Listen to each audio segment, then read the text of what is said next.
Today we're going to be checking out the Vermont Surplus State Auction. It's only a few minutes away from me, so we might as well go check it out and see what we can get.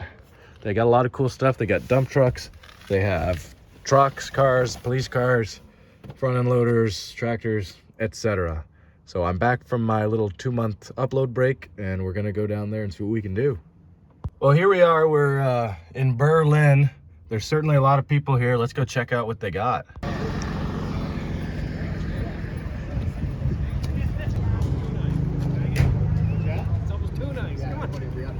Always interested in the dump trucks. This one is super cool. Old highway patrol cop car. Starts run drives, missing interior components, but it's 2,500 with a brush guard. And that's pretty cool. Pretty damn cool. See how it starts. Starts well too, and it smells good in here. 140K on it. That's nothing for 2,500. And then of course they got the golf carts and everything. Problem is there's a lot of people, so there's gonna be high prices. If I get my hands on a dump truck or something, that would be pretty cool, but that's a big ask, I think. Something like this wouldn't be bad either. This is there's a work truck here, not a cop car, so it's a little better shape. And clean interiors on these ones. Looks like they had them detailed prior. Fire's right up. 70,000 miles on it. Something like this, just a little rusty. But we're gonna have to see because the auction's starting now, so we'll see what things go for. It's the first lot going. Here's a little Colorado that I could just whip around in. I would whip this thing around. Don't run too good. 76K on it. I would just drive this thing just to skirt around town. Probably gets good gas mileage. That Fusion went for just 2,400 bucks. So we might have some good deals today. 7,000. Now they're at 7,000 for a truck with a bad transmission though, so that's not that good. 7250 where? And 73, So it's this 74, green truck. 75, 76. Green Chevy with bad 76, transmission. 77, a little bit 77, a little bit 70, a little bit 77, a little bit 70, a little bit 77, a little bit 77. Sold it $7,600. They got the front end loaders. See what we got. Auction's still going on these trucks over here. I bought one of the ones in this row. I'll let you guys guess which one first. 139 is up next. 139. And so far, we'll keep going. Take your internal guesses. All right, ladies and gents, auction is winding down, but I'm all done. Spent all my money for today. So I bought 2 cars total, 2 trucks, both on this lot. We got a lot of good options here. Which one do you think it was? This is number 1, of course, the green Colorado. How could I say no? But yeah, this is just that little 4-cylinder, should get decent gas mileage. Just drive around all over the place in the summer, maybe sell it. And then the other one, what is it? What is it? Dun, dun, dun, dun, dun, dun. We got the green trucks. We got the dump trucks. Which one is it? It's, of course, the no start. Of course, I had to buy one no start truck. They're the best deals. 2014 Chevy Silverado 1500, but it's the 8-cylinder. Fairly clean for a 10-year-old Vermont truck. 1 owner. Does have rocker rust over there. That's not a dent, that's just the light. So this was listed as a no start. 124,000 miles, 8-cylinder. I paid $7,700 for this one. Looks like they wiped down the interior for me. This is the large crew cab too. Work truck model. So I'll get this one home too, walk you through the problem, the no start. And hopefully it drives good. It's got low miles. So I'm driving my no start truck, as you can see, home first. Clearly it starts, doesn't even have a light on the dash. Let's see if it makes it home though, it could be risky. Well, for a non-runner, it's running pretty good right now. Feels real nice. It says it had ball joint problems too, but I certainly don't feel them. Brakes work and everything. It does have a little bit of a belt squeak, I hear that. But she seems pretty mint right now. 2014 truck made it back, no problems. Now let's go grab the Colorado. Now we'll see if the Colorado drives home as nicely as the Silverado. Probably not, but I do love these little things. They're just so fun. Go ahead and fire this baby up. Starts right up. Sweet little rig.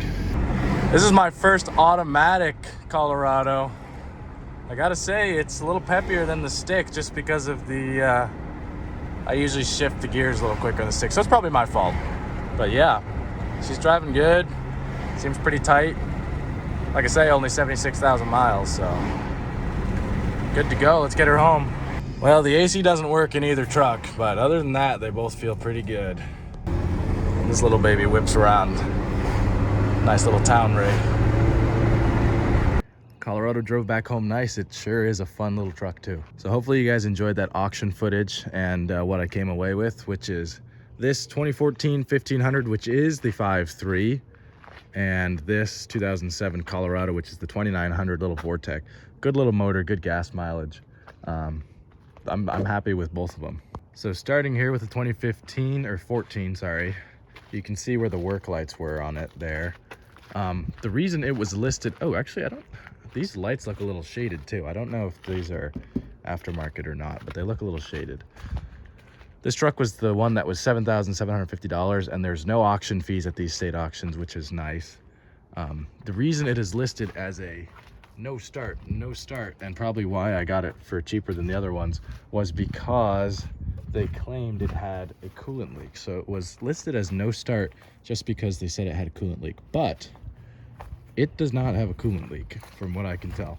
I'm pretty sure the water that they saw coming out of it was because there was a storm. And what happens with these trucks is that water collects in the skid plate up here. I'll show you if I can. See that skid plate? Water will collect there, and then when you start it up and sort of drive it around, it'll spill out. And I'm pretty sure that's what happened, because I drove it home, which was a good distance, and I let it idle, and I drove it around, and I checked all the fluid levels, and I just can't get it to leak again. Unless it was leaking from the AC compressor too, or condenser, which I don't think it was, because the AC on this truck doesn't work. So it's very, very nice. And of course, it is the crew cab.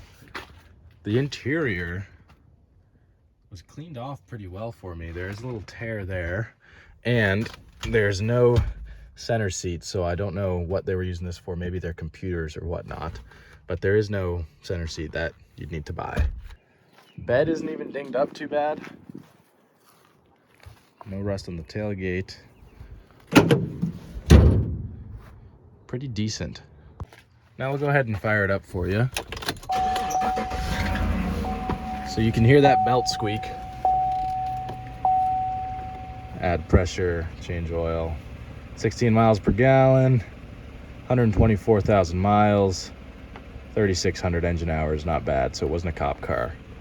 Or at least if it was, it didn't idle it much. So I just checked the title on this truck, and it belonged to the Vermont Fish and Wildlife Department. So this was probably a game warden's truck. And good running 5.3 from what I could tell so far. It's got that little belt noise, but I really think that can be taken care of. And I think the AC compressor is seized up, which is down there. You can see it not moving. I'll go ahead and try and turn it on. So I went ahead and turned the AC compressor on, and now it is spinning. But of course there's no cold air. So, oh yeah, it's not, I mean, the clutch isn't spinning. You can see the clutch trying to spin. The pulley's spinning, it doesn't look like the clutch is. So it's either the compressor or there's no Freon in it. I guess we'll check that out and figure it out later. Could potentially just need a recharge, because they won't kick in the clutch if there's no Freon in the system. And it is 10 years old now. But there's truck number one. Now, truck number two is more of my bread and butter. I've had a lot of these Colorados. I've never had an automatic one. I daily drove a manual one, or actually I daily drove two different manual ones several years ago. This little thing is sweet. Bare bones, but it has cruise control. My other one definitely didn't have cruise control. Manual windows, low tire pressure. Another fairly clean interior. This was a Parks truck, as you can see here. The bed was obviously used more. I bet they were just running the thing around the trails. This doesn't work, but what you do on these Colorados is you can take this and just sort of, oops, that was the wrong way. There you go. Come on, buddy. Just open it like that. I actually haven't checked under this mat yet. This was a more impulsive one. That's good. Good enough. We'll check that out more later. I don't know why I like these little trucks so much. I just think they're a lot of fun, and I think they're cute, I guess. So here's that little 2900. When I had these on my extended cab 4-wheel drives, it was severely underpowered. Like, you'd have to downshift going up a hill on a highway a lot, like twice the third gear to hold just like 65. But on these, it's usually better. This looks like a new brake booster over here. That's nice. Rust-wise, clearly they did some Vermont National Parks paint job, but that rocker's still there. Frame on these tend to be weak, but I couldn't see any soft spots with my bare eyes. We'd have to dig a little deeper. Check this side out. I might actually drive this truck into town tonight, just to give it more of a run through, also just because I like driving it so much. But yeah, you can see, so the rocker here has a very small hole, but cab corner's still there. And the frame, from what I could tell, looks good. And here's under the front of the Colorado. I mean, it just looks like it's in well-kept condition. So go ahead and leave your thoughts in the comments below. Let me know what you think about these things. So thank you, as always, for watching this video. It's good to be back from a little break and uploading again. Thanks for watching, and I'll see you guys soon.